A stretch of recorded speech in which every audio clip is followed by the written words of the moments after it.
Welcome to Off Leash and Unfiltered.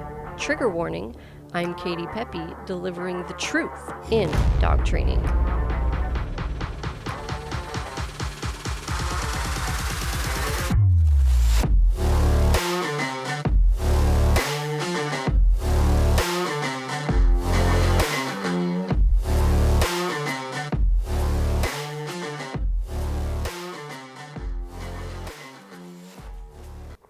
Hey everybody, welcome back to another episode of Off Leash and Unfiltered. I'm Katie Pepe, owner of Diamond K9 Dog Training here in Biddeford, Maine.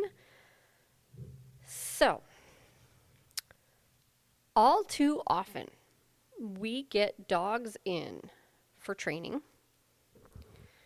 and they are displaying major red flags about their behavior, their state of mind, and the owners are completely and blissfully unaware of them. So, yes, most people that bring their dog in here for training, they know their dog needs help with something. That's why they're here. But usually, even the people that are just here for like obedience training, right? They just want their dog to like come back when they call them. But they don't realize how many other things are actually wrong with their dog. So I want to talk about some of those red flags today so that you know what they are and you will become a little bit more in tune with your dog's state of mind, a little bit more aware of some of the things that they may be exhibiting. So, because I was talking to Joyce today, and Joyce is our trainer in training, and she's doing wonderful. But it's funny because I initially met her a couple years ago when she needed to train her own dogs, and she has 2 crazy Labradors. She's done a fantastic job. They've come a very long way. But she was saying to me today, I believe it was, how obvious it's now become to her because it wasn't before. Like, her dogs were crazy, and that was what she knew. That was the normal to her. So crazy becomes the normal, and you don't realize it. Okay? So yes, you realize it if your dog is, like, barking like crazy or, like, jumping all over people. You're going to notice that stuff, but you don't notice the other things necessarily, especially if they're not super problematic. You don't necessarily notice them or assign any gravity to them, but maybe you should be. So we had a dog come in today, and Joyce was commenting that, like, the dog was exhibiting all these things she never would have paid any attention to necessarily before. So some of the things this dog was doing, well, I won't go over them because I'm going to go over the list with you, but it was obvious this dog was in a really bad state of mind, very anxious, very needy, very codependent on its owner, just not in a comfortable place at all. And so while we're going to do obedience training with this dog, and she wants to be able to have her dog off leash and stop jumping, and like, we're going to do all that, but we're going to do so much more than that. We're going to do so much more than that for both of them. This dog is going to be so much more comfortable, so much more able to relax and just feel comfortable in its own skin and confident enough to stand on its own 4 paws and not need to be with its owner constantly, and all these things. The dog doesn't need to be on high alert all the time. It can just calm down. It can shut things off. It can just chill. We're going to do that. So that's really a rewarding part of doing this training, is not just, the obedient stuff that you get out of it, but just how much better, how much you can improve your dog's state of mind. So here we go. 5 signs that your dog is worse than you think. Okay. Number 1, whining.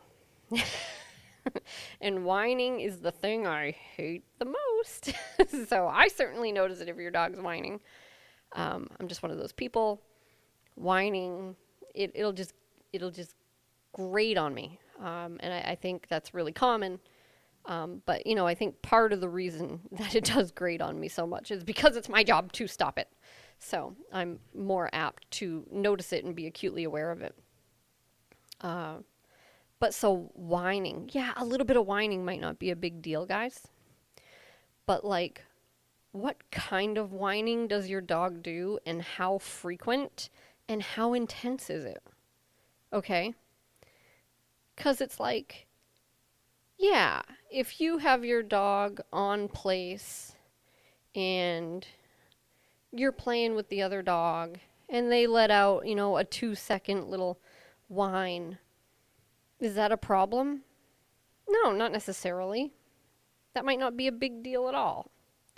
But if you have a dog that is whining pretty much every single time you put it on a leash and restrict its movement, that's a big problem.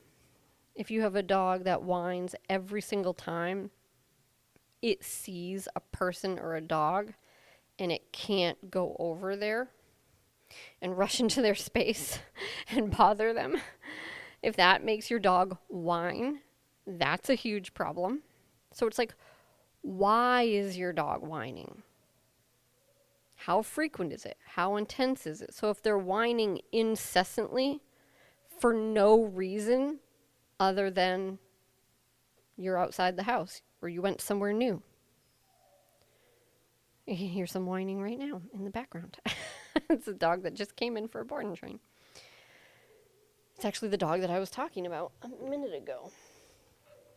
No.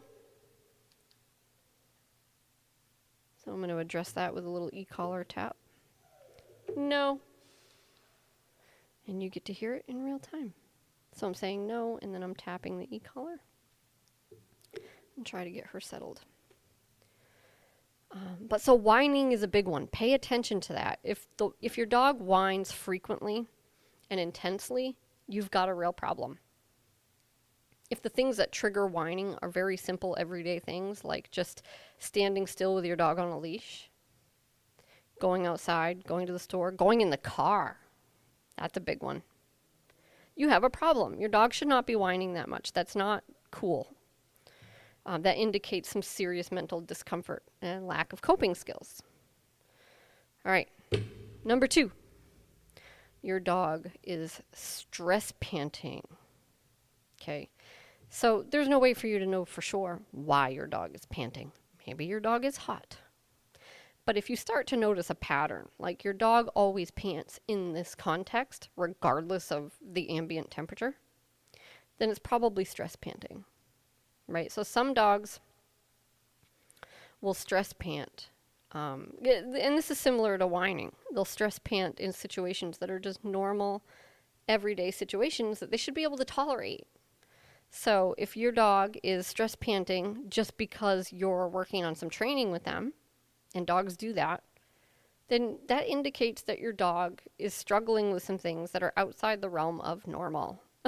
Okay, your dog needs help. They're not equipped with the coping skills that they should have. So, for instance, we started training today. The dog that I was talking about earlier, Daisy, came in for board and train. We got some pictures and footage of Daisy and some of her current behaviors, and then we started digging right in and doing a little bit of just like basic leash work, simple training, nothing advanced, nothing major, just a few minutes of doing stuff on a leash like place and sit. And she stress panted and whined, but she was stress panting the whole time. The whole time. It's not that we're doing anything that's stressing her out. I mean, we are, but it's not that we're doing anything bad. It's not that we're doing anything wrong. It's not that anything that should be stressful or anything bad is happening.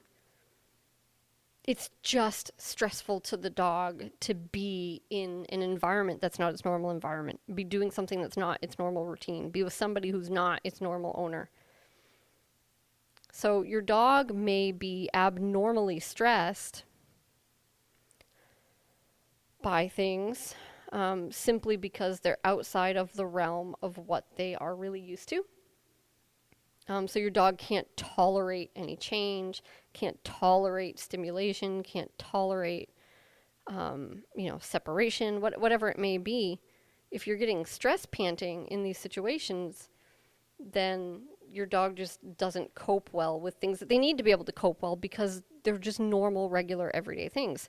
So if you're exposing your dog to something that's crazy different, that's extreme in some way, then a little stress panting might not be a big deal, right? And after you do it a couple of times, it might even subside and just be a thing of the past. But, if you can't put your dog on a leash and, like, go for a car ride, get out at the gas station, like, if your dog's just because, and their eyes are usually really big, too, so that'll be another kind of telltale sign. That's kind of a red flag that your dog has a problem coping. And that's something that needs to be worked on so that they can be more comfortable, more confident, and trust you more, but also just be more confident, standing on their own four paws, as I like to say. All right, number 3. Your dog always has to be in your space, especially if you leave the house and you're somewhere outside the normal living space, right? Your dog always has to be in your space, on your lap, putting their paws on you, leaning up against you, sitting on your feet, pushing into you, trying to climb up your legs and get you to pick them up or pet them. That's a huge red flag. So, and we saw that with Daisy when she just came in. So there's a codependency there that's not healthy. It's like, I don't know what to do when I don't have a human attached to me.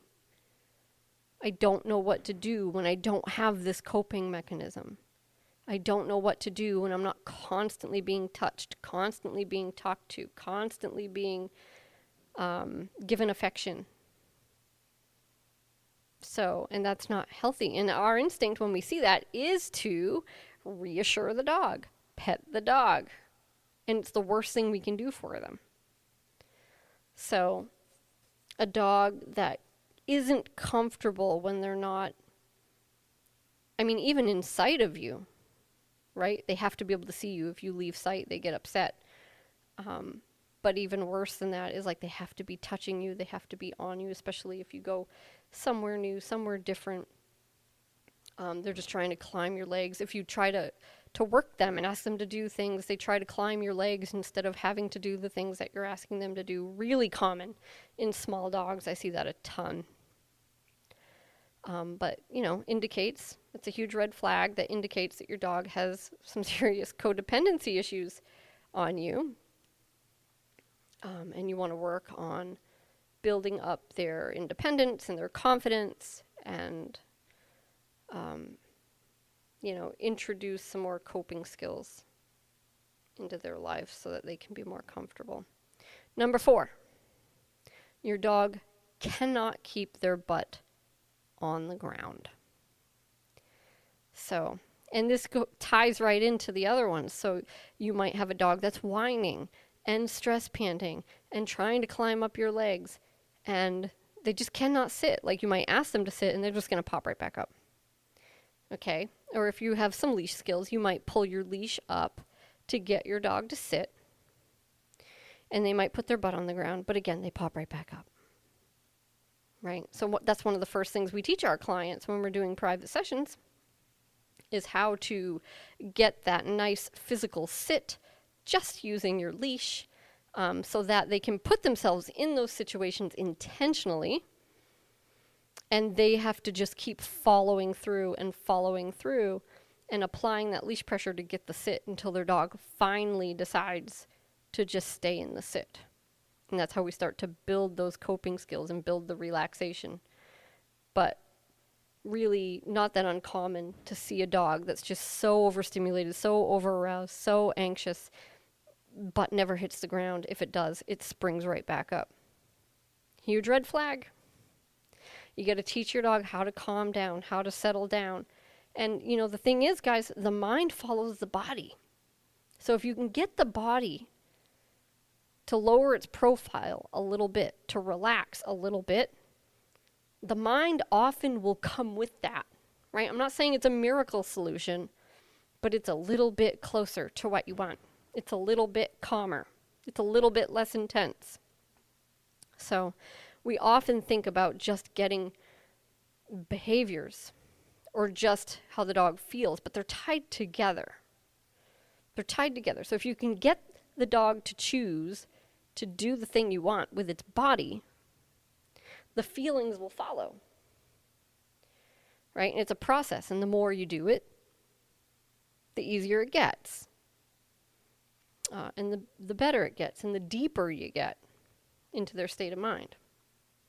But keeping that butt on the ground is a big one. One of the first exercises we give people if they have a dog like this is put your dog on the leash and prong. Just put him in the car, drive down to your local supermarket, gas station, park, whatever the case may be. Get out of the car and just stand there and use your leash to get your dog to sit. And every time they get up, you put them back in the sit until they choose to stay in the sit for a good long time. And that's it, just sitting. Sit, sit, sit. And see things that stress you out. See things that make you excited. See things that make you anxious. See things that make you nervous. And just sit. That's huge. If your dog can't put their butt on the ground, or even if they can, if they never choose to, they always choose to stay up, up, up, excited, excited, excited. Red flag. So that's a big one. Lastly is your dog's head. This is number 5. Your dog's head is on a swivel. So, and again, this often ties in. So everything I mentioned, you'll often see them all together. Really, really common. But your dog isn't just casually looking around, glancing at things. Instead, their head is just practically spinning around like Beetlejuice, right? It's just back and forth, and back and forth, and back and forth, and back and forth. And the eyes are big, and they're glancing all over the place. And usually those same dogs, you're going to see them doing things like frantically sniffing, and that sort of thing. So, and they'll often also be the same kind of dogs that will alert on every little noise, every little sight. So they might be sound asleep at home and they hear a pin drop and they just erupt into a fit of barking because it's like that radar is just running on high all the time. They're always on high alert. Everything triggers the alert system. But so, you take them anywhere new, anywhere different, or even maybe if someone comes over, like you change the environment in any way, and suddenly the head is just on a swivel, the eyes are real big, they have to smell everything, checking everything out, they have to assess everything, right? Because there might be a threat. Not cool, not a good state of mind, guys. It's not comfortable. So, but a lot of people, my point about all of these things is people don't notice them. Right? So the average person takes their dog out on a leash and the dog is whipping its head around from side to side and its eyes are darting around. They don't notice that. Most people don't notice that. But that's a thing. Okay, so your dog is telling you they're not in a good state of mind. They're on high alert. They're anxious. Maybe they're nervous. Right? So I like to be somewhat careful about the adjectives that I apply to these behaviors, especially since they're usually human attributes, right? But whatever you want to call it, your dog's not calm. Like, that's the key. That's the important thing. Your dog is not calm. They're not relaxed. They're probably not feeling very confident. But whatever the case may be, this is not good. So that head is swiveling around and they're just looking for things. And some dogs are looking for things to target, looking for things to erupt at. So if you have a really reactive dog, that's super common, right? The reactive dogs that are at the end of the leash, it's like barking and lunging at people and other dogs. They've got their head on a swivel, and they do that because they're looking for it. So they've gotten into this pattern where that's what they do. They go out, they scan, heads on a swivel, they locate it, they target, they load, they erupt. And so that's actually one of the things we go after and we punish for reactive dogs, right? So we don't allow them to do that head on a swivel scanning thing because they're just scanning their environment to look for something to erupt at. And so I'm not necessarily saying that that should be your plan of attack because it depends on what your dog's problems are. But there's never a time where a head on a swivel is a good thing. So your dog's telling you something. They're not comfortable. So you don't notice these little things, but all of those things are much bigger than they sound, and they all indicate unrest. They all indicate that your dog is really uncomfortable. So picture like an old, dopey, golden retriever who just lays around on his bed 18 hours a day. So I'm not saying your dog should do that. I'm not saying that at all. But compare the small moments throughout the day of what your dog does compared to a dog like that. Right? What are some of those differences? What are some of those behaviors? Right? Head on a swivel. Big eyes. Can't keep their butt on the ground. Can't sit. Can't lay down. They're always in your space. They're climbing your legs. They're sitting on your feet. They're leaning into you. They're stress panting in any situation that's new to them at all. They're whining incessantly and intensely. Maybe they're even barking. Right? So those are the red flags, guys. If your dog does any of those things, you've got some work to do. So, and you can find lots of great training videos on my Facebook and Instagram, as well as YouTube. Diamond Canine Dog Training. We post a lot of videos of the training that we do, a lot of informational videos on e-collar training. We also have a course for sale to get started on e-collar training if you want to do that. That is available on our website, www.diamondcanine, that's CANINE.com. And you can find the 10 Days to a Great Place. Fantastic course, super thorough. We'll get you started on e-collar training, get your dog conditioned to the e-collar so they understand it, and get a solid place command. Teaches you how to teach that to your dog, start to finish, so you can go from a dog like I was just talking about. You can go from a really anxious dog who's whining and stress panting and doing all these things, who can just lay on place for an hour, 2 hours, 3 hours, and just completely chill. And for the record, place is one of the biggest things I recommend for these dogs. Obviously, there's more to their rehab than that, but it is a really, really valuable tool to help improve your dog's state of mind and teach them how to shut things off and be less triggered by environmentals and that sort of thing. So it's a great idea to do that. But whatever you do, go after it.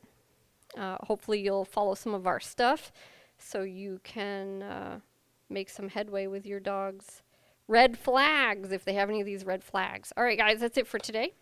Thanks for listening, and I look forward to next time.